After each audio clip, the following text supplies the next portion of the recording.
شروع کرتا ہوں اللہ تعالیٰ کے نام سے جو بڑا مہربان نہایت رحم والا ہے۔ رسول اللہ صلی اللہ علیہ وسلم نے فرمایا کہ جو شخص حدث کرے اس کی نماز قبول نہیں ہوتی جب تک کہ وہ دوبارہ وضو نہ کر لے۔ حضرموت کے ایک شخص نے پوچھا کہ اے ابو ہریرہ، حدث ہونا کیا ہے؟ آپ نے فرمایا پخانے کے مقام سے نکلنے والی آواز والی یا بے آواز والی ہوا۔ صحیح بخاری حدیث نمبر 135۔ رسول اللہ صلی اللہ علیہ وآلہ وسلم نے فرمایا کہ میری امت کے لوگ وضو کے نشانات کی وجہ سے قیامت کے دن سفید پیشانی اور سفید ہاتھ پاؤں والوں کی شکل میں بلائے جائیں گے، تو تم میں سے جو کوئی اپنی چمک بڑھانا چاہتا ہے تو وہ بڑھا لے، یعنی وضو اچھی طرح کر لے۔ صحیح بخاری حدیث نمبر 136۔ رسول کریم صلی اللہ علیہ وسلم سے شکایت کی گئی کہ ایک شخص ہے جسے یہ خیال ہوتا ہے کہ نماز میں کوئی چیز یعنی ہوا نکلتی معلوم ہوئی ہے۔ آپ صلی اللہ علیہ وسلم نے فرمایا کہ نماز سے نہ پھرے یا نہ مڑے جب تک آواز نہ سنے یا بو نہ پائے۔ صحیح بخاری حدیث نمبر 137۔ نبی کریم صلی اللہ علیہ وسلم سوئے یہاں تک کہ آپ خراٹے لینے لگے، پھر آپ نے نماز پڑھی، اور کبھی راوی نے یوں کہا کہ آپ صلی اللہ علیہ وسلم لیٹ گئے پھر خراٹے لینے لگے، پھر آپ صلی اللہ علیہ وسلم کھڑے ہوئے، اس کے بعد نماز پڑھی۔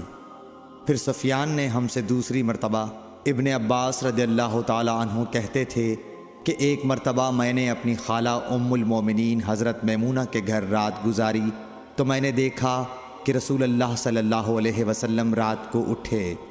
جب تھوڑی رات باقی رہ گئی تو آپ صلی اللہ علیہ وسلم نے اٹھ کر ایک لٹکے ہوئے مشکیزے سے ہلکا سا وضو کیا۔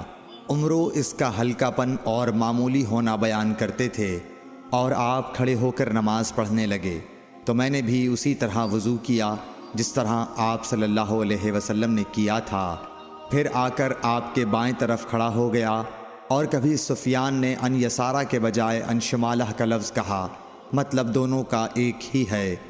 پھر آپ صلی اللہ علیہ وسلم نے مجھے پھیر لیا اور اپنی داہنی جانب کر لیا، پھر نماز پڑھی جس قدر اللہ کو منظور تھا، پھر آپ لیٹ گئے اور سو گئے حتیٰ کہ خراٹوں کی آواز آنے لگی۔ پھر آپ کی خدمت میں مؤذن حاضر ہوا اور اس نے آپ کو نماز کی اطلاع دی۔ آپ صلی اللہ علیہ وسلم اس کے ساتھ نماز کے لیے تشریف لے گئے، پھر آپ نے نماز پڑھی اور وضو نہیں کیا۔ سفیان کہتے ہیں کہ ہم نے عمروں سے کہا کچھ لوگ کہتے ہیں کہ رسول اللہ صلی اللہ علیہ وسلم کی آنکھیں سوتی تھیں، دل نہیں سوتا تھا۔ عمروں نے کہا میں نے عبید بن عمیر سے سنا، وہ کہتے تھے کہ انبیاء علیہ السلام کے خواب بھی وہی ہوتے ہیں۔ پھر قرآن کی یہ آیت پڑھی، میں خواب میں دیکھتا ہوں کہ میں تجھے ذبح کر رہا ہوں۔ صحیح بخاری حدیث نمبر 138۔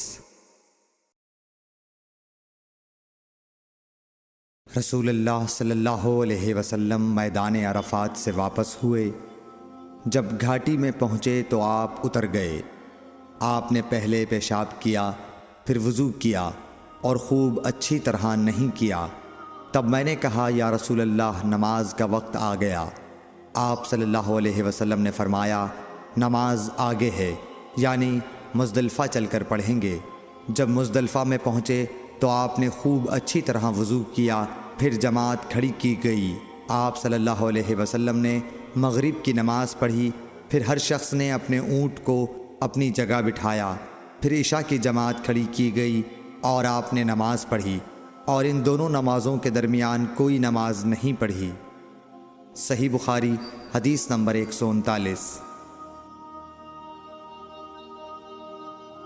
ابن عباس رضی اللہ تعالی عنہ نے وضو کیا تو اپنا چہرہ دھویا، اس طرح کہ پہلے پانی کے ایک چلو سے کلی کی اور ناک میں پانی دیا، پھر پانی کا ایک اور چلو لیا، پھر اس کو اس طرح کیا، یعنی دوسرے ہاتھ کو ملایا، پھر اس سے اپنا چہرہ دھویا، پھر پانی کا دوسرا چلو لیا اور اس سے اپنا داہنا ہاتھ دھویا، پھر پانی کا ایک اور چلو لے کر اس سے اپنا بایاں ہاتھ دھویا، اس کے بعد اپنے سر کا مسح کیا، پھر پانی کا چلو لے کر داہنے پاؤں پر ڈالا اور اسے دھویا، پھر دوسرے چلو سے اپنا پاؤں دھویا یعنی بایاں پاؤں۔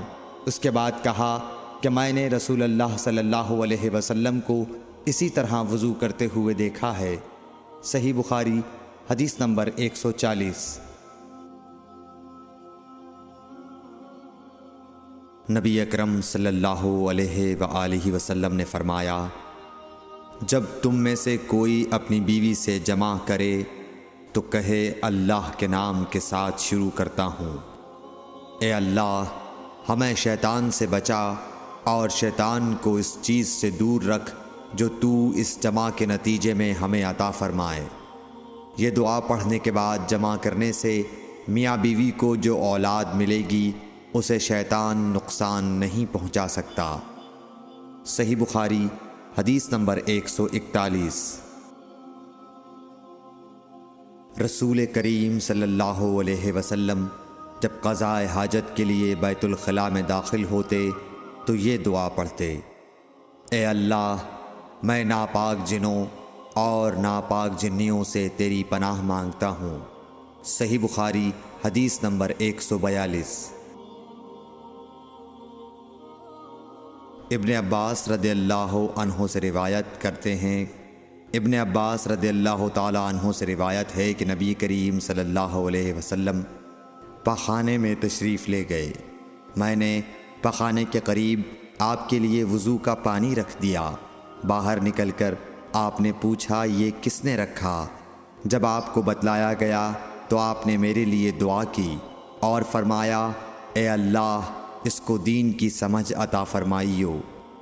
صحیح بخاری حدیث نمبر 143۔ رسول اللہ صلی اللہ علیہ وسلم نے فرمایا کہ جب تم میں سے کوئی پخانے میں جائے تو قبلے کی طرف منہ کرے نہ اس کی طرف پشت کرے، بلکہ مشرق کی طرف منہ کر لو یا مغرب کی طرف۔ صحیح بخاری حدیث نمبر 144۔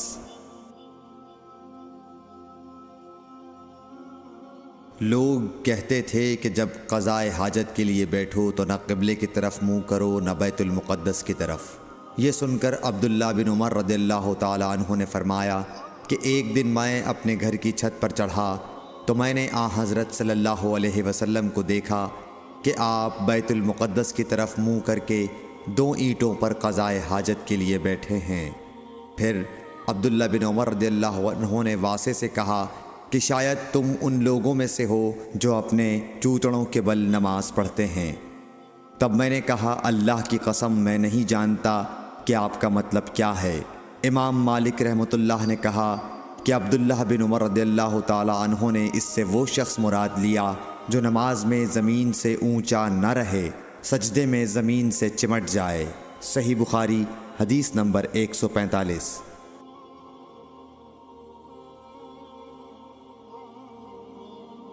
رسول اللہ صلی اللہ علیہ وسلم کی بیویاں رات میں مناصے کی طرف قضاء حاجت کے لیے جاتی اور مناصے ایک کھلا میدان ہے، تو حضرت عمر رسول اللہ صلی اللہ علیہ وسلم سے کہا کرتے تھے کہ اپنی بیویوں کو پردہ کرائیے، مگر رسول اللہ صلی اللہ علیہ وسلم نے اس پر عمل نہیں کیا۔ ایک روز رات کو عشاء کے وقت حضرت سودا بنت زمعہ رسول اللہ صلی اللہ علیہ وسلم کی اہلیہ جو دراز قد عورت تھیں باہر گئیں۔ حضرت عمر رضی اللہ عنہ نے انہیں آواز دی اور کہا ہم نے تمہیں پہچان لیا، اور ان کی خواہش یہ تھی کہ پردے کا حکم نازل ہو جائے، چنانچہ اس کے بعد اللہ نے پردے کا حکم نازل فرما دیا۔ صحیح بخاری حدیث نمبر 146۔ آپ صلی اللہ علیہ وسلم نے اپنی بیویوں سے فرمایا کہ تمہیں قضاء حاجت کے لیے باہر نکلنے کی اجازت ہے۔ صحیح بخاری حدیث نمبر 147۔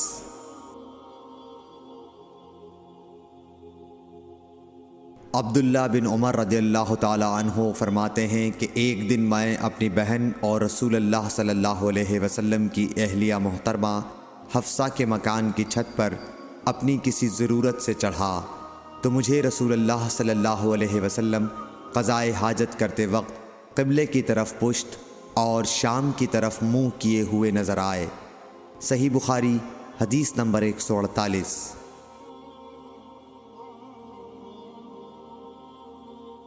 عبداللہ بن عمر رضی اللہ تعالی عنہ نے خبر دی، وہ کہتے ہیں کہ ایک دن میں اپنے گھر کی چھت پر چڑھا تو مجھے رسول اللہ صلی اللہ علیہ وسلم 2 اینٹوں پر قضائے حاجت کے وقت بیت المقدس کی طرف منہ کیے ہوئے نظر آئے۔ صحیح بخاری حدیث نمبر 149۔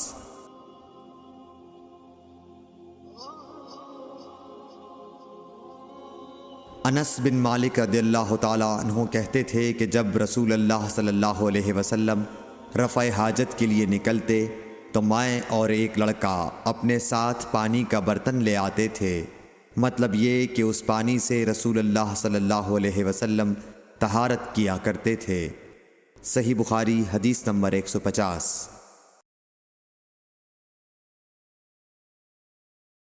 انس رضی اللہ تعالی عنہ کہتے ہیں کہ جب نبی کریم صلی اللہ علیہ وسلم قضائے حاجت کے لیے نکلتے، میں اور ایک لڑکا دونوں آپ صلی اللہ علیہ وسلم کے پیچھے جاتے تھے اور ہمارے ساتھ پانی کا ایک برتن ہوتا تھا۔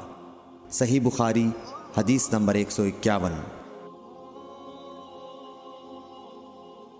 انس بن مالک کہتے تھے کہ رسول اللہ صلی اللہ علیہ وسلم پخانے میں جاتے تو میں اور ایک لڑکا پانی کا برتن اور نیزہ لے کر چلتے تھے، پانی سے آپ طہارت کرتے تھے۔ صحیح بخاری حدیث نمبر 152۔ رسول اللہ صلی اللہ علیہ وسلم نے فرمایا، جب تم میں سے کوئی پانی پیے تو برتن میں سانس نہ لے، اور جب پخانے میں جائے تو اپنی شرمگاہ کو داہنے ہاتھ سے نہ چھوئے اور نہ داہنے ہاتھ سے استنجا کرے۔ صحیح بخاری حدیث نمبر 153۔ نبی کریم صلی اللہ علیہ وسلم نے فرمایا، جب تم میں سے کوئی پیشاب کرے تو اپنا وضو اپنے داہنے ہاتھ سے نہ پکڑے، نہ داہنے سے طہارت کرے، نہ پانی پیتے وقت برتن میں سانس لے۔ صحیح بخاری حدیث نمبر 154۔ حضرت ابو ہریرہ کہتے ہیں کہ رسول کریم صلی اللہ علیہ وسلم ایک مرتبہ رفع حاجت کے لیے تشریف لے گئے۔ آپ کی عادت مبارکہ تھی کہ آپ چلتے وقت ادھر ادھر نہیں دیکھا کرتے تھے، تو میں بھی آپ کے پیچھے آپ کے قریب پہنچ گیا۔ مجھے دیکھ کر آپ نے فرمایا کہ مجھے پتھر ڈھونڈ دو تاکہ میں ان سے پاکی حاصل کروں، یا اسی جیسا کوئی لفظ فرمایا، اور فرمایا کہ ہڈی اور گوبر نہ لانا۔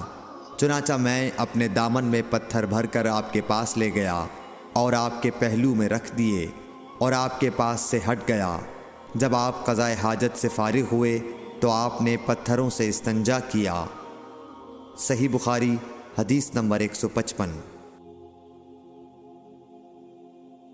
عبداللہ بن مسعود رضی اللہ تعالی عنہ کہتے تھے کہ نبی کریم صلی اللہ علیہ وسلم رفع حاجت کے لیے گئے تو آپ نے مجھے فرمایا کہ میں 3 پتھر تلاش کر کے آپ کے پاس لاؤں، لیکن مجھے 2 پتھر ملے، تیسرا ڈھونڈا مگر مل نہ سکا، تو میں نے خشک گوبر اٹھا لیا، اس کو لے کر آپ کے پاس آ گیا۔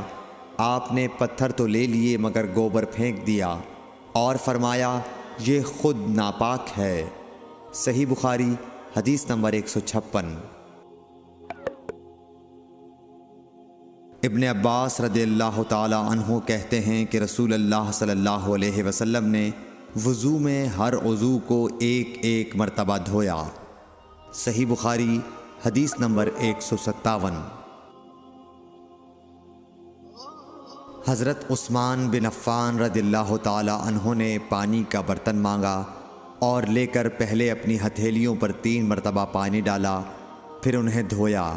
اس کے بعد اپنا داہنا ہاتھ برتن میں ڈالا اور پانی لے کر کلی کی اور ناک صاف کی، پھر 3 بار اپنا چہرہ دھویا اور کوہنیوں تک 3 بار دونوں ہاتھ دھوئے، پھر اپنے سر کا مسح کیا، پھر پانی لے کر ٹخنوں تک 3 مرتبہ اپنے دونوں پاؤں دھوئے، پھر کہا کہ رسول اللہ صلی اللہ علیہ وسلم نے فرمایا ہے کہ جو شخص میری طرح ایسا وضو کرے پھر 2 رکعت پڑھے جس میں اپنے نفس سے کوئی بات نہ کرے تو اس کے گزشتہ گناہ معاف کر دیے جاتے ہیں۔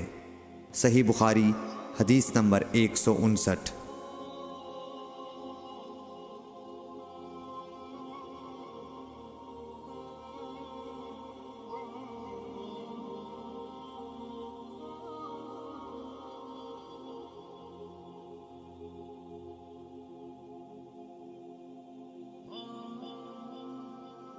رسول اللہ صلی اللہ علیہ وسلم فرماتے ہیں کہ جب بھی کوئی شخص اچھی طرح وضو کرتا ہے اور خلوص کے ساتھ نماز پڑھتا ہے تو اس کے ایک نماز سے دوسری نماز پڑھنے تک کے گناہ معاف کر دیے جاتے ہیں۔